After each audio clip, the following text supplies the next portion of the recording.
How to share any app on Play Store to Gmail directly. Hello guys, so on this video I'm going to show you how to choose any app you want on Play Store and share it to Gmail easily. So all what you have to do is go to Play Store and choose the app that you want to share. For example, I'm gonna choose this one. Click on the app you want, and here on this page all what you have to do to share it is go to the top corner and click on those three dots right here.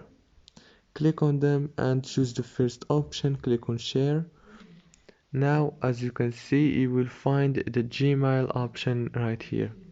If you didn't find it, just swipe right like this until you find it.